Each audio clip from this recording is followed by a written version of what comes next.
শাপলা চত্বরে হেফাজতের মহাসমাবেশ নিয়ে ধোঁয়াশা, কাশেমি স্থগিত করলেও বাবুনগরী বলছেন সমাবেশ হবে। বিক্ষিপ্ত সংঘর্ষে দেশ জুড়ে চলছে 18 দলের 83 ঘণ্টার অবরোধ, নাশকতাকারীদের ধরিয়ে দিতে ডিএমপির পুরস্কার ঘোষণা। নির্বাচন নিরপেক্ষ হবে জয়, পর্যবেক্ষক পাঠাচ্ছে না যুক্তরাষ্ট্র। আন্তর্জাতিক চুক্তি লঙ্ঘন করে সাংসদরা করছেন সম্পদের পাহাড়, বিশেষজ্ঞদের মত।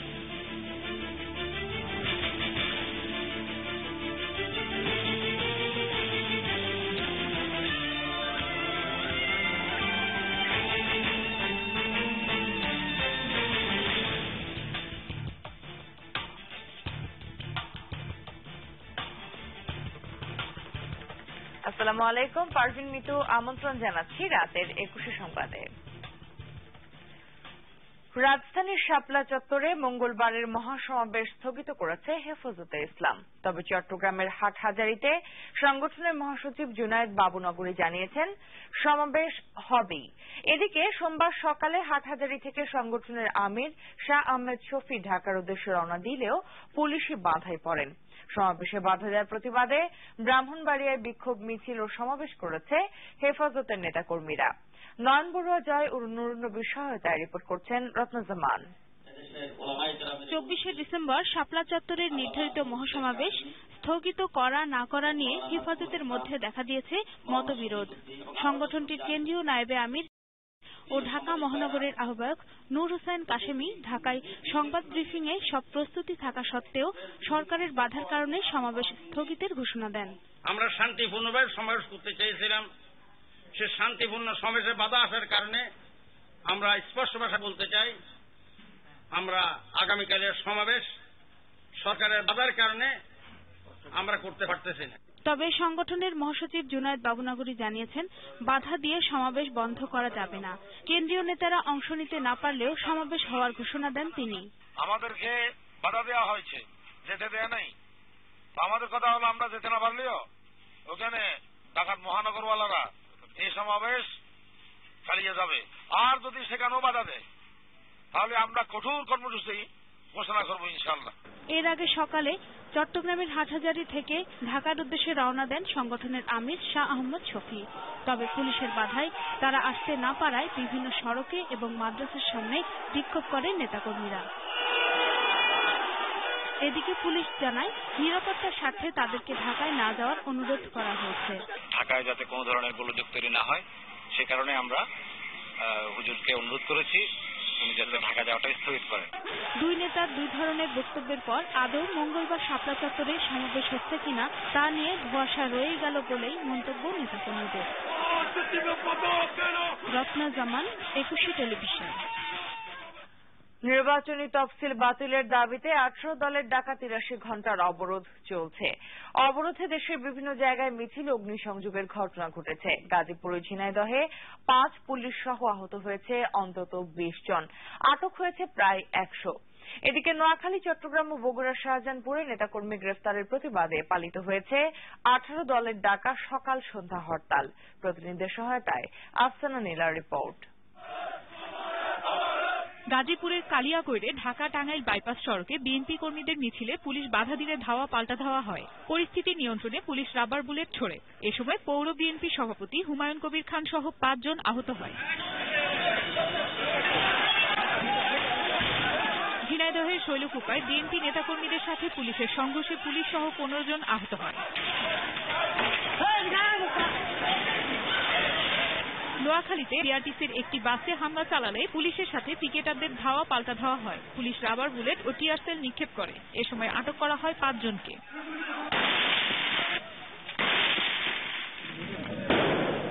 সিলেটের বিভিন্ন স্থানে অবরোধের সমর্থনে ককটেল বিস্ফোরণ ও সড়কে আগুন দেয় অবরোধকারীরা। আটক করা হয় 15 জনকে। নরসিংদীতে ঢাকা সিলেট মহাসড়কে জেলখানা মোড়ে অবরোধকারীদের মিছিলে পুলিশ বাধা দেয় ধাওয়া পাল্টা ধাওয়ার ঘটনা ঘটে। এ সময় 18 দলের 5 নেতাকর্মী আহত হয়। চট্টগ্রামের নগরীর কাজীর দেউরি থেকে অবরোধের সমর্থনে ও দলীয় নেতাকর্মী গ্রেফতারের প্রতিবাদে মিছিল বের হয়। পরে নসিমন ভবনের সামনে সমাবেশ করে 18 দলের নেতাকর্মীরা। এদিকে চট্টগ্রাম নগরীর রাজাখালী এলাকায় মিছিল ও সমাবেশ করেছে ইসলামী ছাত্র শিবির। বগুড়ায় দুটি বিআরটিসি বাসে অগ্নিসংযোগ করা হয়।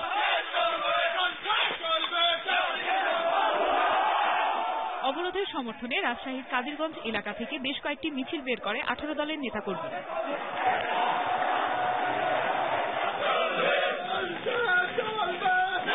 নাটোরে অবরোধের সমর্থনে লাঠি মিছিল ও নাটোর রাজশাহী ও নাটোর ঢাকা মহাসড়কে অগ্নিসংযোগের ঘটনা ঘটে।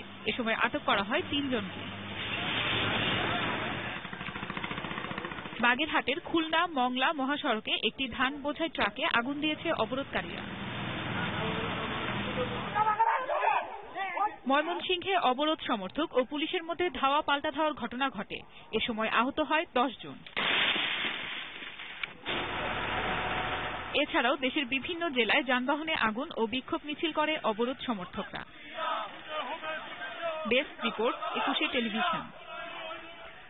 এদিকে 18 দলের টানা 83 ঘন্টা অবরোধের তৃতীয় দিনে রাজধানীর গাবতলী বাস টার্মিনাল থেকে দূরপাল্লার কোনো বাস ছেড়ে যায়নি। অনিয়মিত রয়েছে লঞ্চ ও রেল চলাচল। আর নাশকতাকারীদের ধরিয়ে দিতে লাখ টাকার পুরস্কার ঘোষণা করেছে ঢাকা মেট্রোপলিটন পুলিশ। অন্যদিকে বিএনপির স্থায়ী কমিটির সদস্য নজরুল ইসলাম খান আবারও তত্ত্বাবধায়ক সরকারের দাবি মেনে নেওয়ার আহ্বান জানিয়েছেন। সহকর্মীদের সহায়তায় মিরাজ মিজুর রিপোর্ট।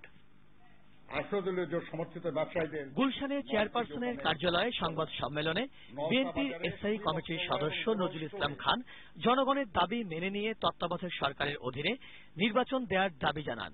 আর স্বাধীনতার 42 বছর পর আমাদেরকে দেখতে হচ্ছে গণতন্ত্রের নামে খেলা চলছে, নির্বাচনের নামে নাটক চলছে। এদিকে অবরোধে গত 2 দিনের মতো সোমবারও রাজধানীতে কিছু রিকশা, অটোরিকশা, গণপরিবহন ও গাড়ি চলাচল করছে। তৃতীয় দিনেও গাবতলী থেকে ছেড়ে যায়নি দূরপাল্লার কোনো বাস। তবে জীবনের তাগিদে রাজধানীতে গাড়ি নিয়ে বের হয়েছেন অনেক চালক।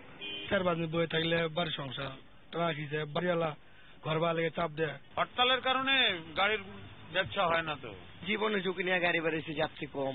এদিকে যোগাযোগ মন্ত্রীর নির্দেশ থাকা সত্ত্বেও গাবতলীর বিআরটিসি বাস ডিপো থেকে ছেড়ে যেতে দেখা যায়নি দূরপাল্লার কোনো বাস। তবে কমলাপুর বিআরটিসি বাস ডিপো থেকে 2-1টি বাস চলাচল করছে। উপর কর্মকর্তা অর্ডার দিচ্ছে গাড়িটা ছেড়ে যাচ্ছে আর বনবারের উদ্দেশ্যে।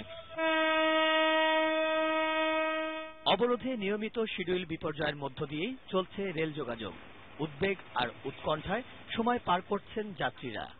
7:40 ট্রেন তো আসছে আরো আগে, বাট এখন বলতেছে যে ট্রেন লেট, 11টায় ছাড়বে।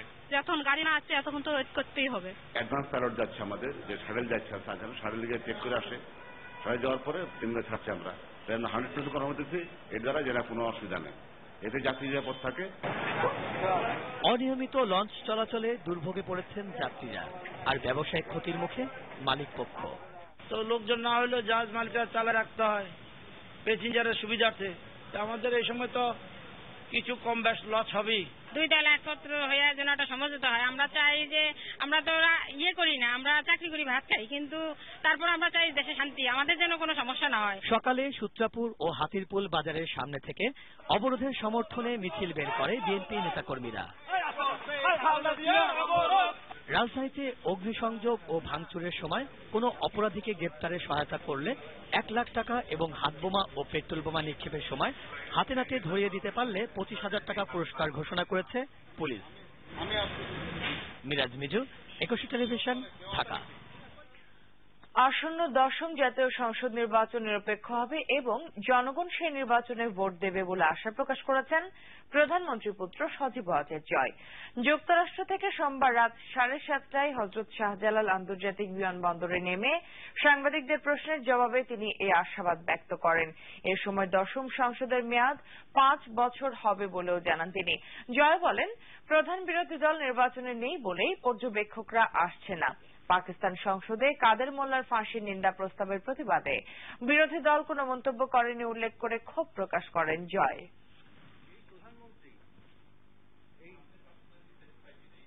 আমাদের আগের ইস্তিহারটাই এখন আছে, যে ওটা আমাদের ভিশন ছিল 2015 সাল পর্যন্ত, তো ওটার কাজ অটেক হয়েছে, ওটাই এখন কমপ্লিট করার উদ্দেশ্য আমাদের।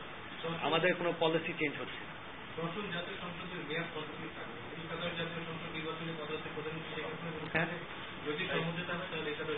হ্যাঁ, এটা মেয়াদ সংবিধান অনুযায়ী থাকবে 5 বছর। ইউরোপীয় ইউনিয়ন ও কমনওয়েলথের পর এবার যুক্তরাষ্ট্র বাংলাদেশের 10ম জাতীয় নির্বাচনে পর্যবেক্ষক না পাঠানোর সিদ্ধান্ত নিয়েছে। তারা জানিয়েছে 5 জানুয়ারি নির্বাচনে কোনো পর্যবেক্ষক দল পাঠাবে না।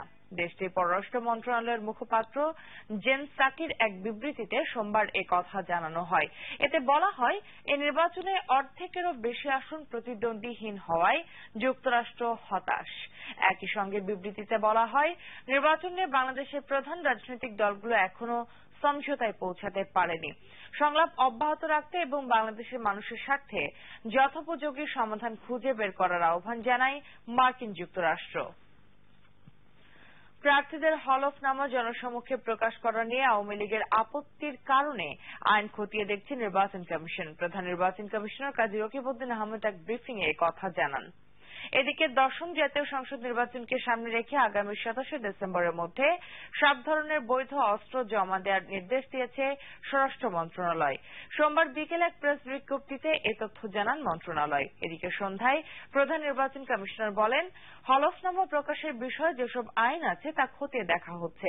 তবে বিদেশি পর্যবেক্ষক না আসার বিষয়ে সরাসরি কোনো মন্তব্য করেনি সিএসি।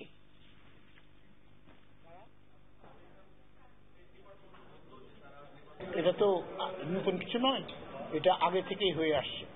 কাজেই আমরা আইন কানুন দেখে নিব। এটা 2008 সালেও হয়েছিল। দুর্নীতি রোধে আন্তর্জাতিক চুক্তি লঙ্ঘন করে মন্ত্রী সাংসদরা সম্পদের পাহাড় গড়ে তুলেছেন বলে অভিযোগ নাগরিক সমাজের। তাদের অভিযোগ, সরকারের সাথে ব্যবসায়িক সম্পর্ক বজায় রেখে সংসদ সদস্য পদ বহাল রাখা অসাংবিধানিক। একই সাথে এসব দুর্নীতির বিষয়ে কোনো উদ্যোগ না থাকায় দুদকের সমালোচনাও করেন তারা। তাপসী রাব্বিয়ার রিপোর্ট। 10ম জাতীয় সংসদ নির্বাচন সামনে রেখে নির্বাচন কমিশনে জমা দেওয়া সম্পদের হিসেবেই অনেক বড় ব্যবধান সাংসদদের। প্রায় প্রত্যেক সাংসদের সম্পত্তির পরিমাণ 2008 সালের তুলনায় বেড়ে 3 গুণ থেকে 5 গুণ হয়েছে। নির্বাচন কমিশন থেকে পাওয়া সম্পদের গড় মিলের হিসেব এরই মধ্যে গণমাধ্যমে প্রকাশিত হয়েছে। নাগরিক সমাজের প্রতিনিধিরা মনে করেন, দেশে ক্রমবর্ধমান দুর্নীতির জন্য সংসদীয় ক্ষমতার অপব্যবহারকে দায়ী করা হলেও সংসদ এই ব্যাপারে কার্যকরী ভূমিকা পালন করেনি। বর্তমানে যেসব এমপি আছে তাদের একটা উল্লেখযোগ্য সংখ্যকের সরকারের সাথে ব্যবসায়িক সম্পর্ক আছে। তারা এমপি হওয়ার অযোগ্য এবং এমপি হলেও এমপি থাকার অযোগ্য। ক্ষমতায় থাকলে বা নির্বাচিত হলে এটাকে ক্ষমতাটাকে অপব্যবহার করে অবৈধভাবে হোক বা যেভাবেই হোক সম্পদের মালিক হতে হবে, সেই যে প্রবণতা এটাই কিন্তু বহিঃপ্রকাশ। যে তথ্যগুলো প্রকাশিত হয়েছে এটা কিন্তু খুব জনগণের কাছে এখন একটা বলবো যে এভিডেন্স, কাজে দুদকের কাছে সেটা এভিডেন্স হবে না কেন। সাংসদ ও রাজনীতিবিদদের বেড়ে ওঠা সম্পদ নিয়ে দুদক নির্বাচনের আগে অনুসন্ধান করবে না, এমন বক্তব্যের তীব্র সমালোচনা করেন তারা। জনগণের ভোটে নির্বাচিত হবার পর সম্পদের তথ্য প্রকাশ করা উচিত বলেও মত তাদের। দুর্নীতি যাতে রোধ করা যায়, দুর্নীতি দমন করা যায়, দুর্নীতি প্রতিরোধ করা যায়।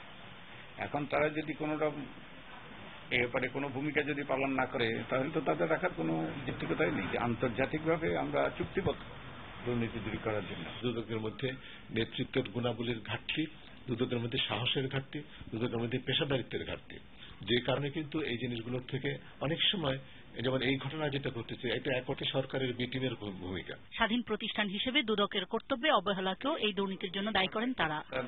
তাপসী রাবেয়া, 21 টেলিভিশন, ঢাকা। টানা অবরোধ সহ সহিংস রাজনৈতিক কর্মসূচির কবলে পড়ে প্রায় কর্মহীন হয়ে পড়েছে সদরঘাটের শ্রমিক ও ক্ষুদ্র ব্যবসায়ীরা। যাত্রী ও পণ্য পরিবহন কম হয়, তাদের রোজগারও কমেছে প্রতিনিয়ত। এতে চরম কষ্টে দিন কাটাচ্ছেন তারা। সরকার ও বিরোধী দলের একগুঁয়েমির কারণেই দেশে চলমান সংকট তৈরি হয়েছে বলে অভিযোগ এসব ব্যবসায়ীর। আলী আহমেদের রিপোর্ট। একটু কাজ পেয়েই আনন্দিত সদরঘাটের শ্রমিকরা, তবে তাদের এ আনন্দ স্থায়ী হয় না।